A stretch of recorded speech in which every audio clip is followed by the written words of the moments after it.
or whatever it may be. Yeah. And when we launched this campaign, the slogan that we launched with was this is a time for courage, not concern.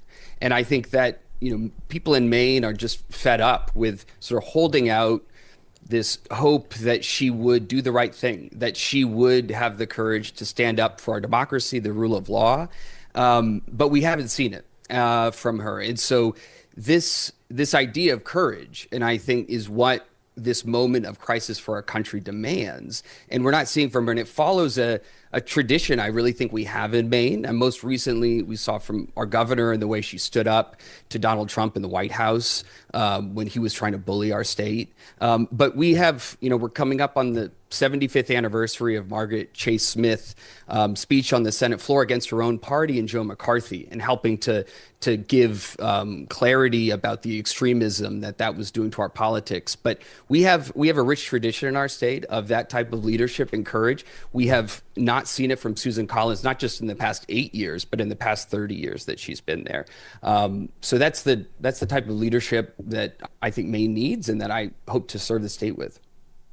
You had mentioned Governor Mills, and of course she opted to, push back against Trump when he stood in the White House, where, she was on his home field, surrounded by all of the other governors, and basically challenged her, to which she opted not to capitulate, which we've seen so many institutions do, so many law firms do, universities, tech billionaires, media outlets. She decided to stand on business and push back and say that she'll see him in court, and she did, and she won.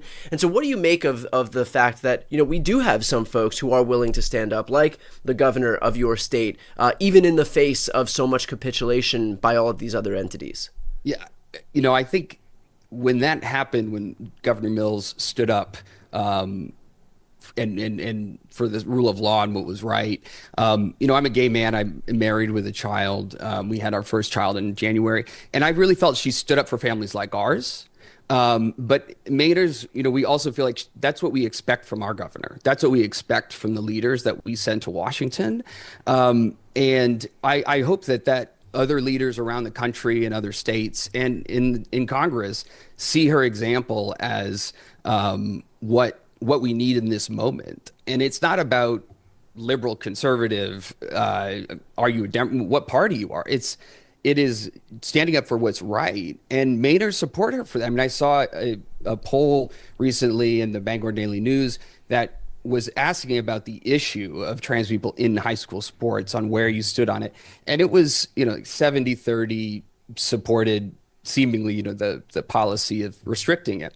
But it also asked the question, like, do you support Governor Mills standing up to the Trump administration? And 70% supported her. And it's like the issue may pull over here, but people also have just no patience for the idea that Donald Trump gets to tell the Maine Principals Association who's playing in our high school sports, right? And that's what I want to dig into a little bit here, because the way that I've thought about this as we head toward 26 and 28 and beyond is that the way that we used to see, and I'm sure we still do to some extent, but infighting within the Democratic Party is depending on where you lie on the political spectrum. Are you progressive? Are you moderate? And I think that the litmus test moving forward is not going to be whether you are ideologically progressive or moderate, but rather whether you're willing to actually fight or not. And we have seen, at least for the last, decade that I've been doing political media, a Democratic Party that is largely not just impotent, not just feckless, but especially feckless in the eyes of a Republican Party that has shown us over and over and over that they are willing to go to the mat for whatever they want to do, however big or small it may be, however hypocritical they may seem. I mean, we saw it to some degree with the Supreme Court justices. Merrick Garland didn't get a hearing because, God forbid, we have a hearing when, during the year that there's an election. Meanwhile, you have Amy Coney Barrett getting voted to be confirmed onto the Supreme Court while votes are being cast. So if we're going to allow these Republicans goodwill because we think it's going to be reciprocated, it's a fool's errand. And there is this sense that, for those of us on the outside, that the Democratic Party is largely like Charlie Brown and as Lucy pulls the football away over and over and over again. And so how does that factor into your thinking as you're running this campaign, this idea of fighters versus non-fighters? I think you are exactly right on this question of like what's separating our political leaders right now. And the, I mean, there's been sort of a recent back and forth with Alyssa Slotkin, sort of what she thinks we need to do in AOC. Both of them are fighters, though, right? And that's what matters. Is they're sort of they're saying, Alyssa calls it like alpha energy. And it's like, yeah, that's what people want, is like to go and confront this threat and stand up for what is right. And so I think that is absolutely what people are looking for, but what will separate the people, the leaders in this time.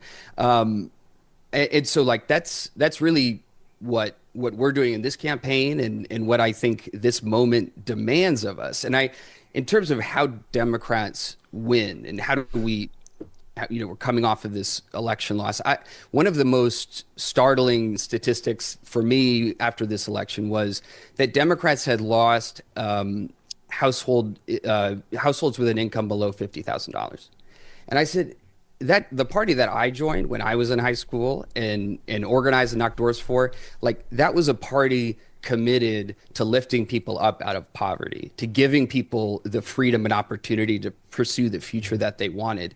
And the fact that we have strayed from that so much is a real indictment of the leadership of our party in the past. So I think we don't have a messaging problem. I don't think we have a policy agenda problem. We've got a deliverable problem. Is that we have a childcare crisis in this country. We have a housing crisis.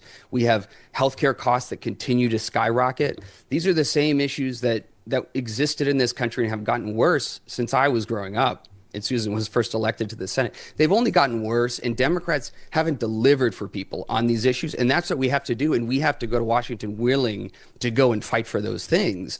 And that's how we'll earn back people's trust, that we're the party fighting for working families, because we deliver for them. So that's what this campaign's about and what we're going to do. And I just think you're exactly right on that, Brian. In terms of what your North Star is as it relates to policy, like why are you running this race? What drives you? What are the issues that move you? Yeah, I was at the Capitol on January 6th. I was the chief of staff at that time for Katie Porter, and we spent that day. that could have gone multiple different ways. When you started off by saying I was at the Capitol on January 6th, this is a. My husband says that all the time as a staffer, not for any other reason. But we spent the day barricaded in the office with AOC and AOC's chief too, and that experience really gave me firsthand like how fragile our democracy is and how reliant it is on people to follow simple, nonpartisan rules to have free and fair elections, and how dangerous it is, even when a small group of anti-democracy extremists, how much they can threaten that system. Yeah. And so democracy is the number one issue, because we've got to protect this. It's not working great right now. It needs to be reformed, but it is the best thing for us to deliver on the problems that people face in their day-to-day lives. But I say, so protect democracy, but then we've got to go reform our democracy. And to your question about fighting and not, like, it was so painful for me to see Democrats, Joe Manchin and Kyrsten Sinema, stop because they wanted to protect the filibuster. HR 1 for the People Act, sweeping democracy, anti-corruption reform. Like we were that close, and it failed because they wouldn't fight the filibuster, an arcane institution and procedural. So I think the first thing we've got to do is democracy reform. We've got to end partisan gerrymandering. We've got to restore the right to vote for all eligible citizens. And we have got to end the political corruption in Washington that has given the wealthy, well-connected, and corporations so much power over our system. So those are the driving issues for me. But I believe that we've got to address the cost of living. But this corruption issue is what's holding us back from really solving the cost of healthcare, providing universal childcare, and these other issues. So I come at this from my experience fighting for democracy and Trump's assault on it, and my background fighting corruption. But also, I grew up in a family that lived mostly paycheck to paycheck growing up. And our childcare was my mom leaving the workforce. We needed healthcare. You know, my mom's a teacher, my dad's a pastor. When we needed healthcare because the church couldn't